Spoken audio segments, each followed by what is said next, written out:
Whether you like it or not, radical transparency and algorithmic decision-making is coming at you fast, and it's going to change your life. That's because it's now easy to take algorithms and embed them into computers and gather all that data that you're leaving on yourself all over the place, and know what you're like, and then direct the computers to interact with you in ways that are better than most people can. Well, that might sound scary. I've been doing this for a long time, and I have found it to be wonderful. My objective has been to have meaningful work and meaningful relationships with the people I work with, and I've learned that I couldn't have that unless I had that radical transparency and that algorithmic decision-making.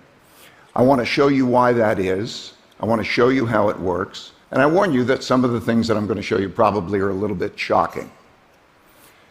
Since I was a kid, I've had a terrible rote memory, and I didn't like following instructions. I was no good at following instructions. But I loved to figure out how things worked for myself. When I was 12, I hated school, but I fell in love with trading the markets. I caddied at the time, earned about $5 a bag, and I took my caddying money and I put it in the stock market. And that was just because the stock market was hot at the time. And the first company I bought was a company by the name of Northeast Airlines. Northeast Airlines was the only company I heard of that was selling for less than $5 a share. And I figured I could buy more shares, and if it went up, I'd make more money. So that was a dumb strategy, right? But I tripled my money. I tripled my money because I got lucky. The company was about to go bankrupt, but some other company acquired it, and I tripled my money. And I was hooked. And I thought, this game is easy. With time, I learned this game is anything but easy. In order to be an effective investor, one has to bet against the consensus and be right. And it's not easy to bet against the consensus and be right. One has to bet against the consensus and be right because the consensus is built into the price. And in order to be an entrepreneur, a successful entrepreneur, one has to bet against the consensus and be right. I had to be an entrepreneur and an investor, and what goes along with that is making a lot of painful mistakes. So I made a lot of painful mistakes, and with time, my attitude about those mistakes began to change. I began to think of them as puzzles, that if I could solve the puzzles, they would give me gems. And the puzzles were, what would I do differently in the future so I wouldn't make that painful mistake? And the gems were principles that I would then write down so I would remember them that would help me in the future. And because I wrote them down so clearly, I could then eventually discovered I could then embed them into algorithms. And those algorithms would be embedded in computers, and the computers would make decisions along with me. And so in parallel, we would make these decisions. And I could see how those decisions then compared with my own decisions, and I could see that those decisions were a lot better. And that was because the computer could make decisions much faster, it could process a lot more information, and it can process decisions much more less emotionally. So it radically improved my decision making. 8 years after I started Bridgewater, I had my greatest failure, my greatest mistake.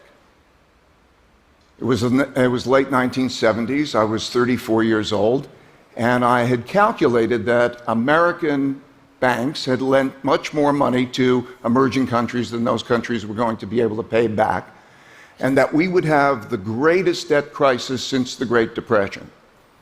And with it, an economic crisis and a big bear market in stocks. It was a controversial view at the time. People thought it was kind of a crazy point of view. But in August 1982, Mexico defaulted on its debt, and a number of other countries followed, and we had the greatest debt crisis since the Great Depression. And because I had anticipated that, I was asked to testify to Congress and appear on Wall Street Week, which was the show of the time. Just to give you a flavor for that, I've got a clip here, and you'll see me in there. Mr. Chairman, Mr. Mitchell. It's a great pleasure and a great honor to be able to appear before you in examination with what is going wrong with our economy. The economy is now flat, teetering on the brink of failure. You were recently quoted in an article. You said, "I can say this with absolute certainty because I know how markets work." I can say with absolute certainty that if you look at the liquidity base in the corporations and the world as a whole, that there's such a reduced level of liquidity that you can't return to an era of stagflation. I look at that now and think, what an arrogant jerk. I was so arrogant and I was so wrong. I mean, while the debt crisis happened, the stock market and the economy went up rather than going down, and I lost so much money for myself and for my clients that I had to shut down my operation, pretty much. I had to let almost everybody go. These were like extended family, and it was heartbreaking. And I had lost so much money that I had to borrow $4,000 from my dad to help to pay my family bills. It was one of the most painful experiences of my life, but it turned out to be one of the greatest experiences of my life because it changed my attitude about decision making. Rather than thinking I'm right, I started to ask myself, how do I know I'm right? I gained a humility that I needed in order to balance with my audacity. I wanted to find the smartest people who would disagree with me to try to understand their perspective or to have them stress test my perspective. I wanted to make an idea meritocracy. In other words, not an autocracy in which I would lead and others would follow, and not a democracy in which everybody's points of view were equally valued, but I wanted to have an idea meritocracy in which the best ideas would win out. And in order to do that, I realized that we would need radical truthfulness and radical transparency. What I mean by radical truthfulness and radical transparency is people needed to say what they really believed and to see everything. I mean, we literally tape almost all conversations and let everybody see everything, because if we didn't do that, we couldn't really have an idea meritocracy. In order to have an idea meritocracy, we have to let people speak and say what they want. Just to give you an example, this is an email from Jim Haskell, who somebody who works for me, and this was available to everybody in the company. Ray, you deserve a D- for your performance today in the meeting. You did not prepare it all well because there is no way you could have been that disorganized. Isn't that great? That's great.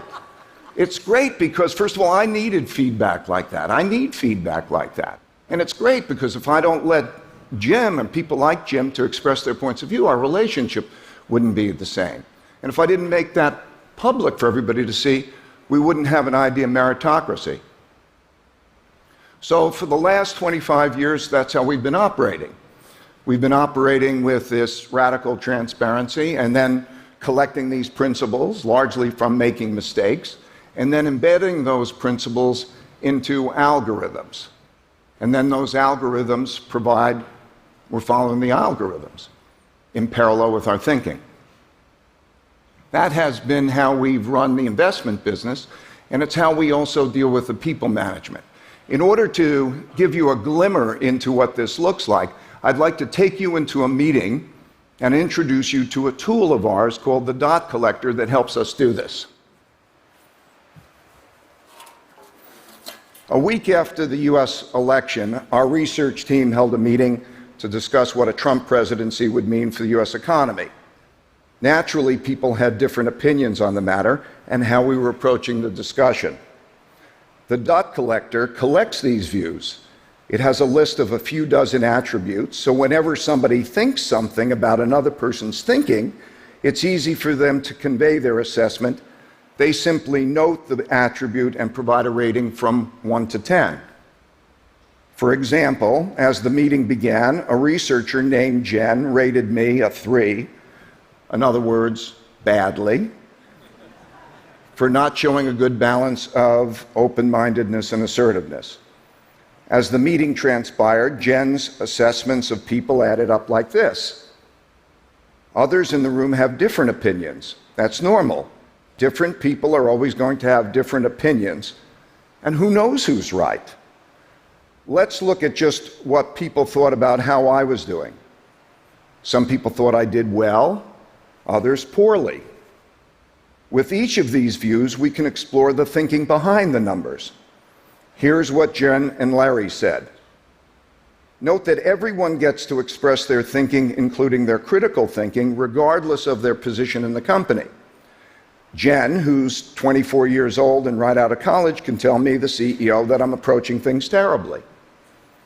This tool helps people both express their opinions and then separate themselves from their opinions to see things from a higher level. When Jen and others shift their attentions from inputting their own opinions to looking down on the whole screen, their perspective changes. They see their own opinions as just one of many and naturally start asking themselves, how do I know my opinion is right? That shift in perspective is like going from seeing in one dimension to seeing in multiple dimensions. And it shifts the conversation from arguing over our opinions to figuring out objective criteria for determining which opinions are best. Behind the dot collector is a computer that is watching. It watches what all these people are thinking, and it correlates that with how they think. And it communicates advice back to each of them based on that. Then it draws the data from all the meetings to create a pointillist painting of what people are like and how they think. And it does that guided by algorithms. Knowing what people are like helps to match them better with their jobs. For example, a creative thinker who is unreliable might be matched up with someone who's reliable but not creative. Knowing what people are like also allows us to decide what responsibilities to give them and to weigh our decisions based on people's merits. We call it their believability. Here's an example of a vote that we took where the majority of people felt one way, but when we weighed the views based on people's merits, the answer was completely different. This process allows us to make decisions not based on democracy, not based on autocracy, but based on algorithms that take people's believability into consideration. Yup, we really do this. We do it because it eliminates what I believe to be one of the greatest tragedies of mankind, and that is people arrogantly, naively holding opinions in their minds that are wrong and acting on them and not putting them out there to stress test them. And that's a tragedy. And we do it because it elevates ourselves above our own opinions so that we start to see things through everybody's eyes and we see things collectively. Collective decision-making is so much better than individual decision-making if it's done well. It's been the secret sauce behind our success. It's why we've made more money for our clients than any other hedge fund in existence and made money 23 out of the last 26 years. So what's the problem with being radically truthful and radically transparent with each other? People say it's emotionally difficult. Critics say it's a formula for a brutal work environment.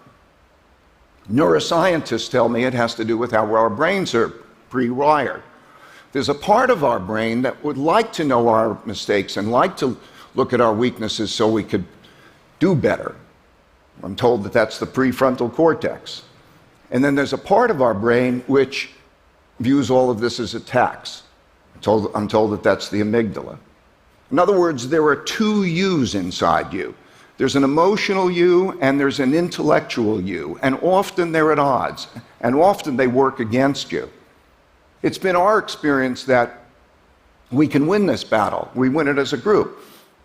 It takes about 18 months typically to find that most people prefer operating this way with this radical transparency than to be operating in a more opaque environment. There's not politics, there's not the brutality of, all of that hidden behind the scenes. There's an idea of meritocracy where people can speak up. And that's been great. It's given us more effective work and it's given us more effective relationships. But it's not for everybody. We found something like 25 or 30% of the population it's just not for. And by the way, when I say radical transparency, I'm not saying transparency about everything. I mean, you don't have to tell somebody that their bald spot is growing or their baby's ugly. I'm just talking about the important things. So,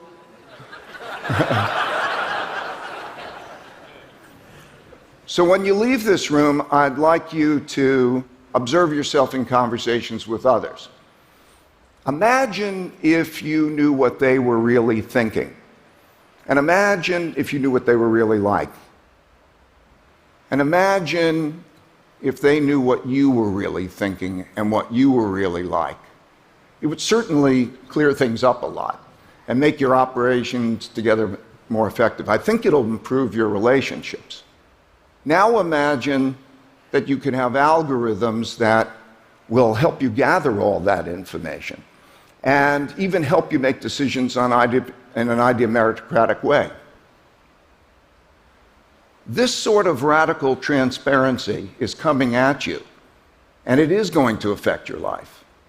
And in my opinion, it's going to be wonderful. So I hope it is as wonderful for you as it is for me. Thank you very much.